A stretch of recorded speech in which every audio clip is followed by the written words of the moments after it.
여러분 안녕하십니까, 진성호입니다. 결국 청와대와 경찰 그리고 서울시가 검찰의 수사를 받게 될 것 같습니다. 방금 들어온 속보입니다. 청와대와 경찰 그리고 서울시 관계자들이 이 검찰에 고발을 당했습니다.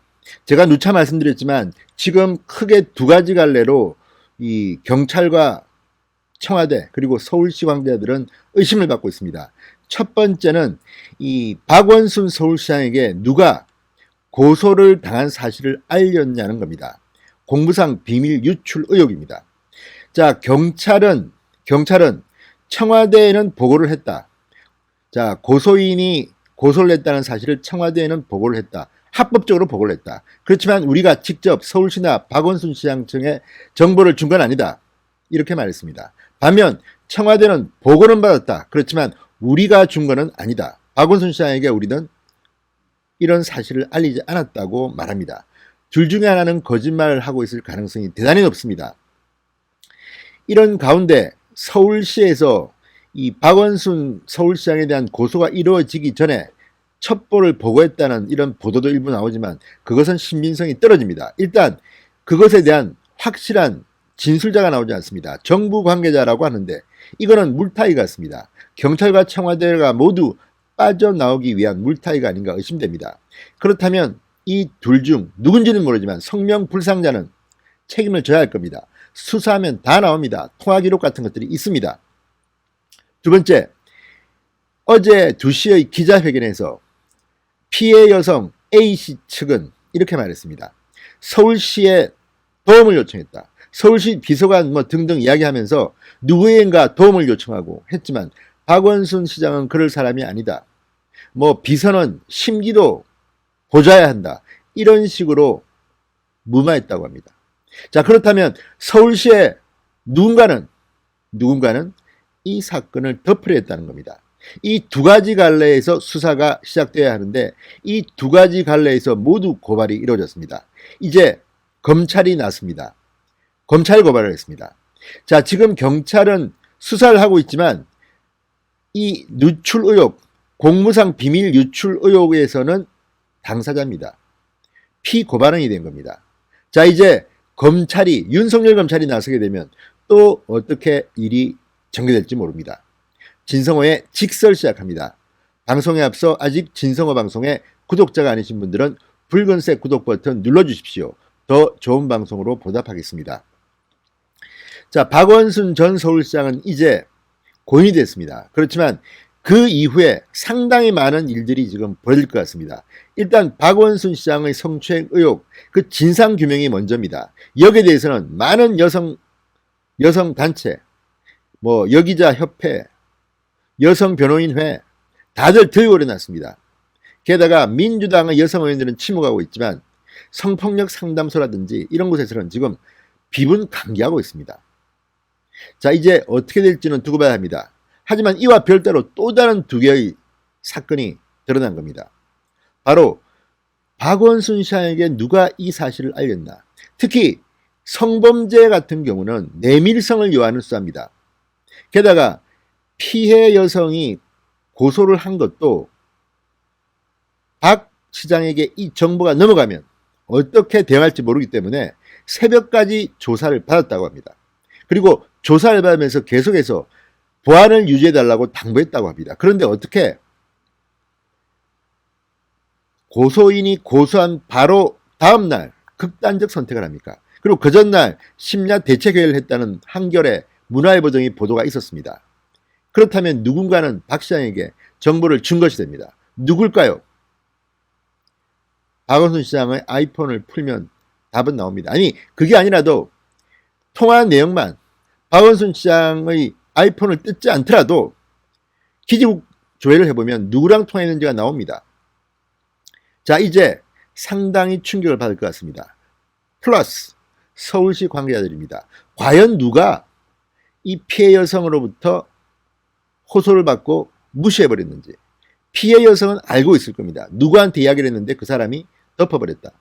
자, 이제 2차 가해와 함께 수사가 판이 커지고 있습니다. 자, 시민단체 활빈단, 방금 전 고소사실 유출 의혹과 관련해서 청와대와 경찰의 성명불산 관계자를 대검찰청에 고발했습니다. 자, 누군지는 모르지만 경찰이나 청와대의 누군가가 박원순 시장에게 이 정보를 비밀을 누설했다, 이런 혐의로 고발했습니다. 또 추가로 서울시 관계자들도 성명불상자입니다. 강제추행 방조 혐의로 고발했습니다. 자, 판사 출신의 한 변호사는 원칙적으로 주범이 사망해도 방조범은 고소인 진술에 근거해 수사 가능하다고 말했습니다.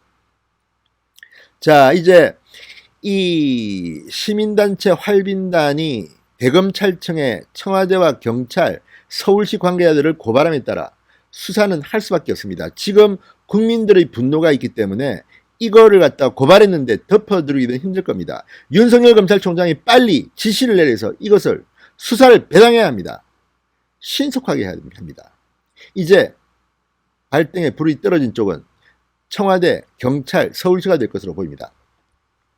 자, 어제 기자회견에서 이 피해자 측은 시청 내부에 여러 통로로 피해를 호소했지만 시장은 그럴 사람이 아니다, 이런 등의 반응이 나왔다고 했습니다. 통상 강제추행 방조죄는 추행 자리에 동석해 도운 경우에 적용됩니다. 조직의 관리자가 추행 방조로 처벌받은 사례는 찾기 힘듭니다. 다만 피해자가 상급자에게 추행 사실을 알렸지만 묵살당했을 경우 직무유기 혐의는 적용될 가능성이 있어 보입니다. 어쨌든 수사는 시작될 것으로 보입니다. 앞서 대법원은 교사의 학생 강제 추행 사실을 보고받고도 묵살한 교장에 대해서 직무유기 혐의로 유죄를 선고한 판례가 있습니다. 지금 서울시는 벌벌 떨고 있습니다. 특히 구체적으로 서울시의 이 시장 비서관 이런 언급도 나왔습니다. 누군지는 아마도 피해 여성 A씨가 잘 알고 있을 겁니다. 자, 수사와는 별개로 지금 시청 차원의 대대적인 진상조사가 필요하다는 목소리도 나옵니다. 자, 서울시는 다른 어떤 기관보다도 모범적인 이 성범죄, 성폭력, 성추행 의혹에 대한 이 가이드라인이 있습니다. 그런데 이거 역시 박원순 시장이 앞장서서 만들었다는데 지금 이것이 전혀 지켜지지 않았다는 것이 드러났습니다.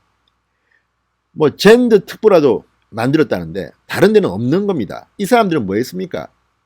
자, 어쨌든 이 문제에서 서울시는 답해야 됩니다. 그리고 형사사건과 별도로 피해자 A씨가 서울시에 이 손해배상 청구, 민사소송을 할 수도 있습니다.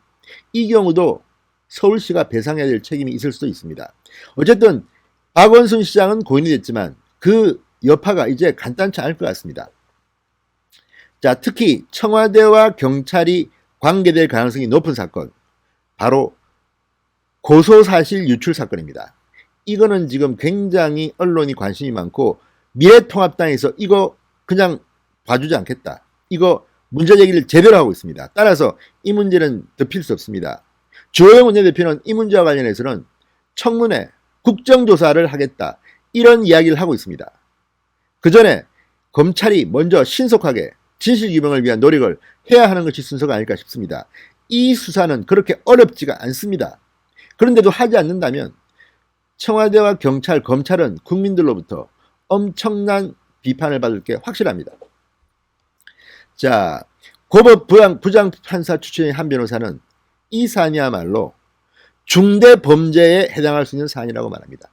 수사기관이 본격적인 수사도 하지 않고 고소인이 회유 협박 당할 수 있는, 그리고 가해자가 증거 인멸까지 할 수 있는 기회를 준 것이기 때문입니다. 특히 이것은 다른 범죄가 아닙니다. 뭐 재산상 이런 문제는 증거 인멸 이런 게 어렵지만 성범죄의 경우 미리 알게 되면, 피고소인이 알게 되면 고소인에 대해서 위력에 의해서 또다시 회유, 협박할 수가 있습니다. 증거도 인멸할 수가 있습니다. 따라서 이것은 누가 봐도 밀행성을 생명으로 하는 경찰 수사에서 있을 수 없는 일이 벌어진 겁니다. 그리고 설령 서울시에 통보한다 하더라도 경찰은 하지 않았다고 합니다. 왜? 아니, 고소를 하자마자 고소인이 조사받고 있는데 그날 밤에 박원순 시장이 보고받고 대책회의하고 다음날 극단적 선택을 했다면 이거는 누가 봐도 범죄가 될 가능성이 대단히 높기 때문입니다. 자, 어쨌든 이제 활빈단이 대검찰청에 고발을 했습니다. 검찰이 나서야 합니다. 윤석열 검찰이 문재인 정권을 겨냥할 수 있는 또 하나의 카드가 주어진 겁니다. 지금 추미애와 윤석열의 갈등은 이제 뉴스거리도 안 되는 모양입니다. 별로 보도도 안 됩니다. 이런 가운데 추미애 장관은 그렇게 윤석열을 향해서 떠들더니 요즘은 성범죄에 대해서 침묵하고 있습니다. 아니, 성범죄에 그렇게 비분관계하고 4월 17일 날 여기에 대한 성범죄와의 전쟁을 선포했던 추미애가 왜 지금은 꿀먹은 벙어리가 됐습니까? 아무튼 이번 박원순 시장의 극단적 선택은 범여권에게는 치명타를 날릴 것으로 보입니다. 진성호의 직설이었습니다. 여러분 감사합니다.